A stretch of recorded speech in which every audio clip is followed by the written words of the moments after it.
Hello guys, welcome back to my channel, and right now we're gonna make another video, and this time it's eating video. It's mukbang because I just got home from work, tapos ako lang mag-isa ngayon, so I have decided ano ba pwede kong gawin. So I've decided na magluto ng Filipino food. So may ano ako guys, may ano bang tawag nito? Of course, may rice, may vinegar, may dried fish, may itlog, may soup na shrimp. Hindi talaga ako marunong magluto guys, but then iniisip ko talaga na it's okay. I mean, don't judge me kasi ako lang din naman yung kakain. And sa tingin ko okay din naman din yung lasa. So yun yung gagawin natin dito. I'm gonna try to make a video while eating. So ito yung mga food. Tatlong dried fish. Ano bang Tagalog ng dried fish? Oy, sa Bisaya, buwad. Hindi ko alam sa Tagalog. Anyway, itlog. Tapos parang na-burn yung itlog guys. Pero yan yung gusto ko na medyo ganyang kulay. Tapos gumawa ako ng soup, shrimp. Hindi siya ganun kaya-aya sa mata. Pero it tastes good. Ako lang din naman ang kakain. Okay lang yan. And then ito yung aking rice. Tapos yung vinegar ko na may onions at saka nilagyan ko ng konting sili. Mag-coke tayo ngayon. Normally kasi tubig lang talaga yung iniinom ko. Pero, ewan ko ba, gusto ko talagang kumain ngayon. Maybe because sobrang naging busy sa work talaga, at sa work, yung kinain ko lang doon, bread.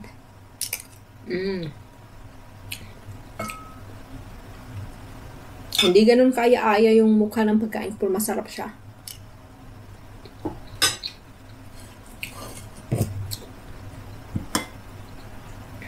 Lagyan natin ng konting ganyan.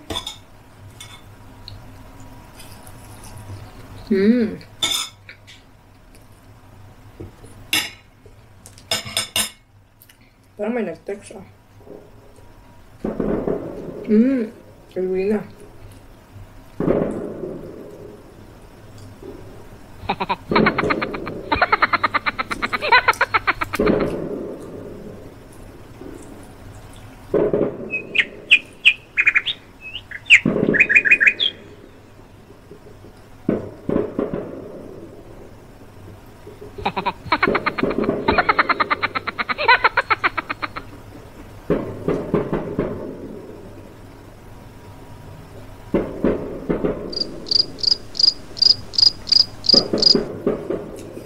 Nag-message yung friend ko, Pinay din siya, tapos dito din nakatira sa Denmark.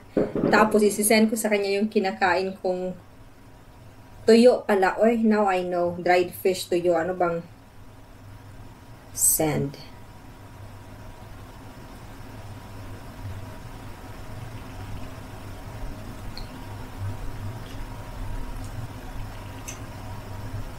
Yes, now eat again. No drink muna. Sarap. Tagal ko na hindi uminom ng Coke. Parang tubig-tubig lang ako lagi. Pero pag ininom mo yung Coke, na sobrang maginaw, sobrang cold. Pasensya na kayo guys. Nahirapan na akong magtagalog konti. Bisaya kasi ako.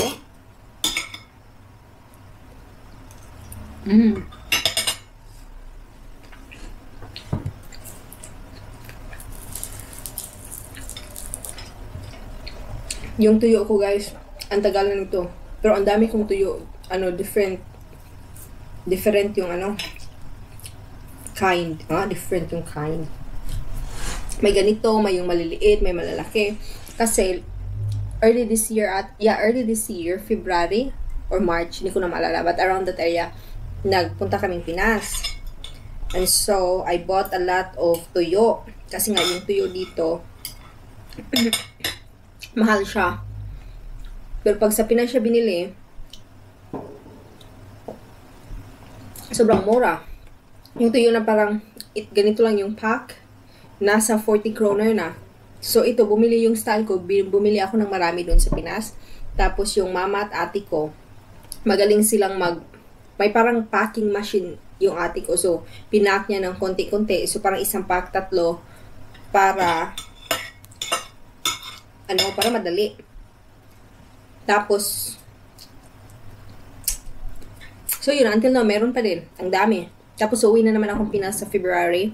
Tapos yun na naman din yung gagawin ko. Bibili ako ng maraming tuyo doon, tapos ipapack siya ng konti para makain ko siya dito.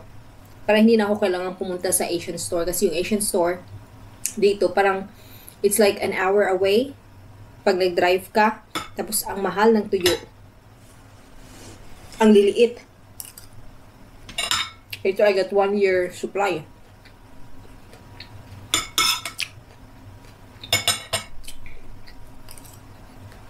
Mm.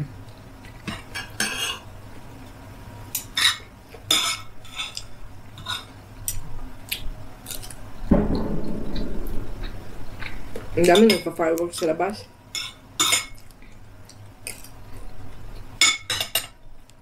Ang dami nagpa-fireworks sa labas, guys. It's because tomorrow, New Year na, January 31. Pero ako naman, mag-work ako from 6 in the morning, tapos matatapos na mga 2:30 ng hapon. Tapos yung husband ko, he's gonna pick me up, and then uwi kami ng bahay. Tapos maliligo ako, so ready na for the New Year. Para mag-refresh ba. So we're gonna have our New Year again dun sa bahay ng friend namin dito. It's gonna be fun kasi madami yung pupunta.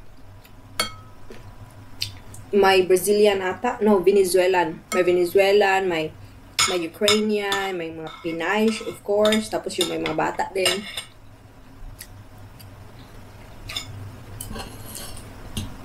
Ang sarap ng kain ko nito. Minsan talaga, no? Parang sa bilis ng buhay dito, you don't have time to cook na talaga. Ako, I don't have time to cook na talaga. So yung, ano yung madali para sa akin, is yung mga tinapay na lang, tapos in the morning, coffee, bread, tapos sa work, same thing. Pero minsan naman nagluluto si Martin, so nadadala ko. Pero yung everyday life ko talaga, because it's really hectic here, kaya yung mga kinakain ko is yung easy, yung parang Danish na din, na patinapay-tinapay lang. Pero pag dinner, yun na, nagluluto yung asawa ko. Pero breakfast at lunch, mga tinapay lang. Pero syempre, pag nagka-day off ako, may time na para makapag-relax, then I make food. Pero hindi ko day off today. I was just so hungry and feeling a bit sick. Kaya tingin ko, okay, then I deserve to eat Filipino food.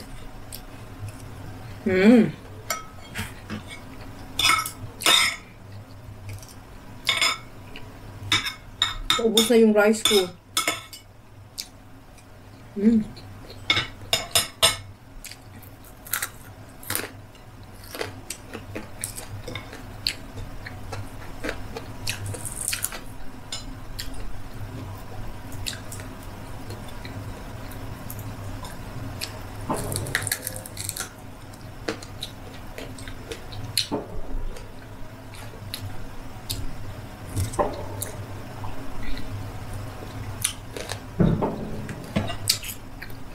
Ang sarap, kumain ko ng kamay.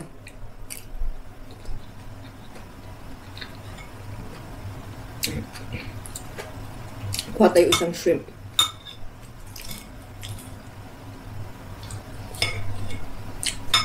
After work ko kanina, nag-shopping pala ako Not so much. Yun yung parang masusuot ko tomorrow.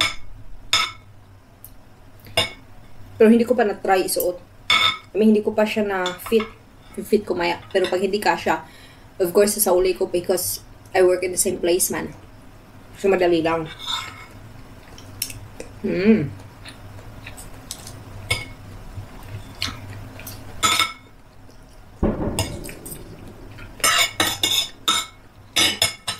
Daming fireworks. Uy!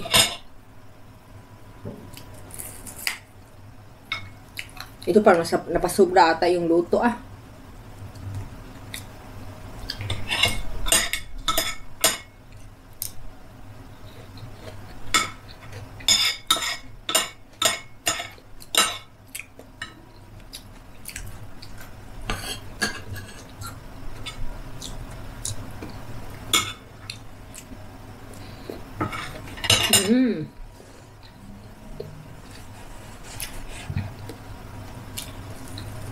Pero malulobat na ata yung camera ko.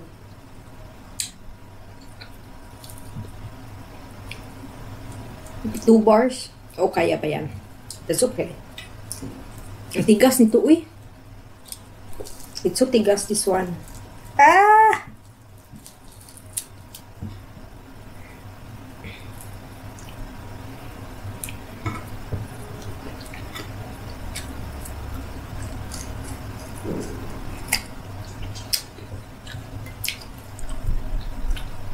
Yung asawa ko, nandun siya sa friend niya. Doon sa, kung saan kami New Year.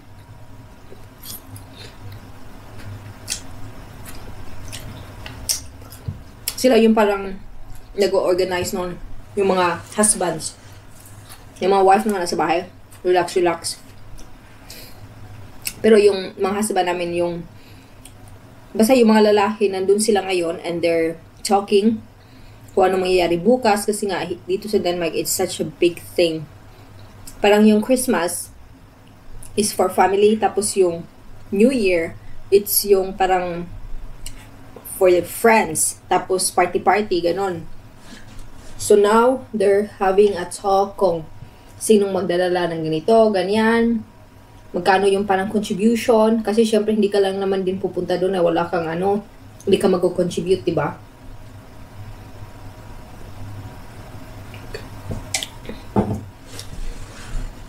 Wala na akong rice,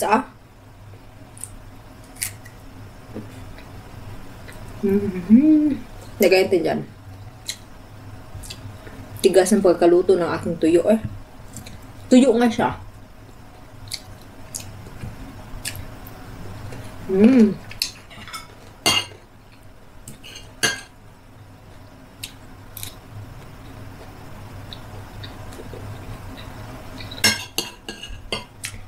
Tinatingnan ko yung camera, guys, pa ilang minutes na ba akong kumakain. Okay na sa mga 13 minutes. Bilis ko palang kumain,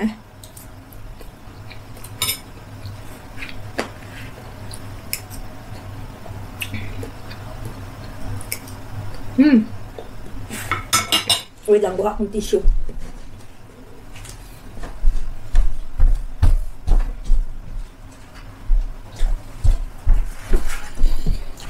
Yes.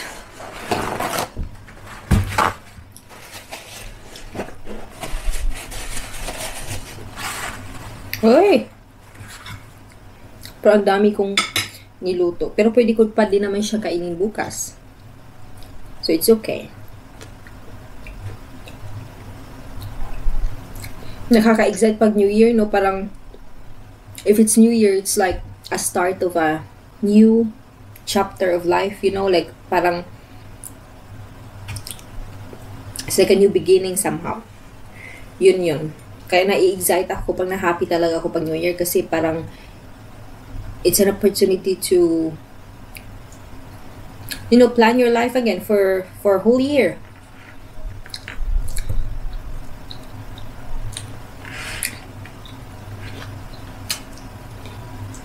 Tapos February uwi kami Pinas.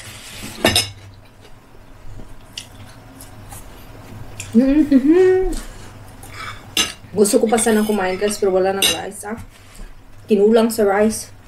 Ayaw ko namang magluto pa. Busog na naman ako, okay lang.